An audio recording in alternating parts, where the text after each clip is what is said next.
కాస్త మాకు నేనేమంటానంటే ఒక కళాకారుడిగా చెప్తున్నా, తెలుగుదేశం పార్టీ రాష్ట్ర సాంస్కృతిక విభాగ అధ్యక్షుడిగా చెప్తున్నా, ఆయన చెప్పినటువంటి కళలకు సంబంధించిన విషయాలు ఎందుకు తప్పబడతారు మీరు? మార్షల్ ఆర్ట్ నేర్చుకోవడం తప్ప? నేర్పించండి. ఏమండి ఎందుకు తప్పు చెప్పండి మీరు. విద్య కదా, నేర్పించండి. అది నేర్చుకోవాలి. సినిమా పరిశ్రమ లేకుండా చేశారు మీరు, భ్రష్టు పట్టించారు సినిమా పరిశ్రమను, మీరు కళల్ని నాశనం చేశారు మీరు. అబ్బో, మాట్లాడే అర్హత లేదు. అవును, బ్లాక్ లో టికెట్లు అమ్మనీయకుండా రాష్ట్రంలో అత్యధిక రెవెన్యూ సంపాదించి పెడుతున్న రంగాల్లో సినీ రంగం కూడా ఒకటి. మీరు ఎందుకు కాదంటారు? ఆర్టిస్టులు గౌరవిస్తున్నాం, మిమ్మల్ని ఖచ్చితంగా గౌరవిస్తాం, దాంట్లో నో డౌట్. నరసింహప్రసాద్ గారు మిమ్మల్ని ఆర్టిస్ట్ గా 100% గౌరవిస్తాం, దాంట్లో నో డౌట్. కానీ తోటి ఆర్టిస్ట్ అరెస్ట్ చేసినప్పుడు నోరు ఏమైంది? వినండి, తోటి సినిమా హీరో అల్లు అర్జున్ గారిని అరెస్ట్ చేసినప్పుడు ఈ నోరు ఏమైంది? అయ్యా ఆర్టిస్టు నరసింహప్రసాద్ గారు, తోటి ఆర్టిస్టు ఓ పెద్ద హీరో, ఈ రోజు ప్రపంచవ్యాప్తంగా గుర్తింపు పొందినటువంటి హీరోని అరెస్ట్ చేస్తే ఏం చంద్రబాబు నాయుడు గారు మరి ఖండించలేదే? అల్లు అర్జున్ గారిని అరెస్ట్ చేయడం తప్పండి. అవునండి, ఆ రాష్ట్రంలో చట్టాలు ఉన్నాయి, ప్రభుత్వాలు ఉన్నాయి. మన దగ్గర లేవు చట్టాలు లేవు. ఇలాగా ఆర్టిస్టుల్ని బెదిరించి పోలీస్ అధికారులను ఉపయోగించుకొని నానా రకాల హింసలు పెట్టలా. అవునా? ఎవరిని హింసించారు? ఏ ఆర్టిస్ట్ చెప్పమంటారా? ఏ ఆర్టిస్ట్ హింసించారు? ముంబైకి స్పెషల్ ప్లేట్లు వేసి పంపించి ఏం చేశారండి మీరు? ఎవరు? హనీ ట్రాప్ అమ్మా, హనీ ట్రాప్ నటి జత్వానిదా? ఏం చేశారు మీరు? హనీ ట్రాప్ జత్వానిదేనా మనం మాట్లాడేది? మీకు తెలుగుదేశం వాళ్ళకి హనీ ట్రాప్లు అవునండి. మీరు ఒకే ఒక స్టూడియో ముందుకు వచ్చి విశాఖపట్నంలో పెడితే ఆ స్టూడియోకి సంబంధించిన భూములు కూడా కబ్జా చేయాలనుకున్నారు వీళ్ళు మాట్లాడతారు.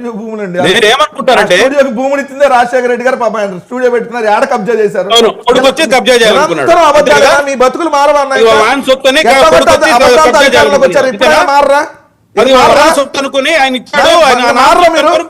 కబ్జా చేయాలనుకున్నాడు. మారరా ఇంకా? ఇక ఇదే అబద్ధాలా? అంతేనా? నిరంతరం అబద్ధాలేనా? ఆరు కబ్జాలు, వీళ్ళు కబ్జాలు, 14 లక్షల కోట్ల అప్పు, రాష్ట్రం అడుక్కుతుంది. జీవితం అబద్ధాలే. మనుషుల్లాగా ప్రవర్తించండి. యువకులు ప్రాణాలు కోల్పోతే మీరు రాజకీయం చేస్తారా? వచ్చాడు పెద్ద ఆర్టిస్ట్, మేమంటే రాజకీయం చేస్తున్నాం. మేము రాజకీయం చేస్తున్నావా? నువ్వు పబ్లిక్ లో పరామర్శించలే, తన అభిమానులు ఎందుకు పరామర్శించాలి? ముస్టేక్ 5 లక్షలు ఇచ్చి పక్క రాష్ట్రాల్లో 2 కోట్లు డిమాండ్ చేశారు కదా.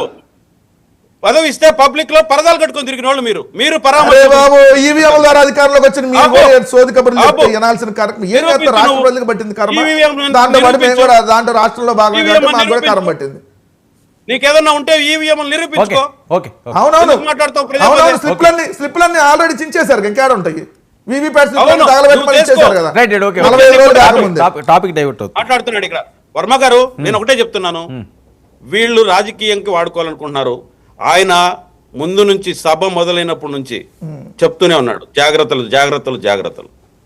కాబట్టి ఇప్పుడు దీంట్లో ఏదో రాజకీయం చేయాలనుకోవడం అవివేకం. ఓకే, నరసింహప్రసాద్ కాదండి, అధికారులు లేనప్పుడు ప్రతిపక్షంలో ఉన్నప్పుడు ఏ విషయంకైనా సరే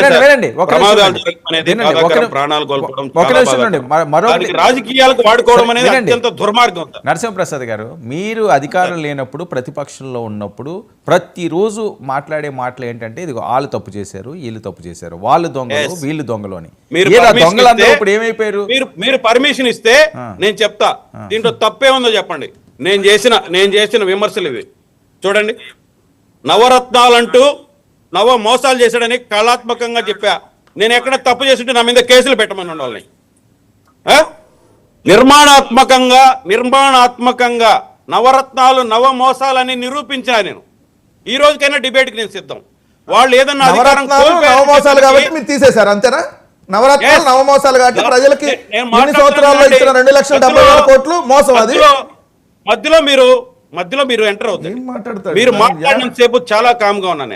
నవరత్న పథకాలు 2,70,000 కోట్లు ప్రజలకి నేరుగా డీబీటీ ఖాతాల్లో మేము ధైర్యంగా వాళ్ళలో ఉండే లోపాలు చెప్పుకునేందుకు ప్రయత్నం చేస్తాం. సరేనండి, ఓకే. లోపాలు ప్రజలు కాదండి, ప్రజలు మీకు అధికారులు చెప్తున్నా కదా. ఒక నిమిషం నేను ఒక మాట చెప్తున్నాను సార్. నరసింహప్రసాద్ గారు ఆయన ఒక నిమిషం ఓకే, టాపిక్ ఎటు డైవర్ట్ అవుతున్నది. నేను అడిగిన స్ట్రైట్గా సంబంధించి గతంలో తప్పులు చేశారన్నారు, వీళ్ళందరూ కూడా దోచేసుకున్నారన్నారు, అందరూ దొంగలు అన్నారు. రోజా గారు అవనియండో, లేదా పేరు నాని గారు, లేకపోతే ద్వారంపూడి గారు, లేకపోతే ఎక్స్ వై జెడ్ ఏవేవో పేర్లు, వాళ్ళందరూ ఇప్పుడు మంచి వాళ్ళు అయిపోయారా? ఇదిగో అరెస్టు అదిగో అరెస్ట్ అంటున్నారు, అవి మాటల వరకే అని, వాళ్ళు ప్రశాంతంగా తిరుగుతున్నారు అని. ఏం జరుగుతుంది? 3 గంటల సినిమా కాదు సార్ అన్ని అప్పటికప్పుడు అయిపోవడానికి. ఆ. దానికి కావాల్సిన ప్రిపరేషన్ వాళ్ళ డిపార్ట్మెంట్ వ్యవస్థలు చేస్తూ కాదండి, మీ ఉంటాయి. దగ్గర సాక్ష్యాధారాలు ఉన్నాయని చెప్పారు కదా ప్రతిపక్షంలో ఉన్నప్పుడు. అధికారంలోకి వచ్చిన తర్వాత సాక్ష్యాధారాలు చూపిస్తే కేసులు పడవా? ఒక సాధారణ వ్యక్తిగా నా దగ్గర ఉండే అనుమానాలు కావచ్చు, సాక్ష్యాలు కావచ్చు, ఏవైనా కావచ్చు, దాన్ని ఒక పద్ధతి ప్రకారం చేసినప్పుడే, వాళ్ళకి సరైన కోర్టుకి కావాల్సిన పద్ధతులు జరిగినప్పుడే అది వీలు పడుతుంది. మీరు చంద్రబాబు నాయుడు గారు కదా చేసినట్టు చేయాలనుకుంటే అట్లే ఉంటాయి. చంద్రబాబు నాయుడు గారిని వాళ్ళు మాటలు మాట్లాడనుకొని చేశారు కదా, అట్లా ఉండదు మా ప్రభుత్వంలో. ఖచ్చితంగా అరుణ గారు దీని మీద మీ కామెంట్స్ ఏంటి?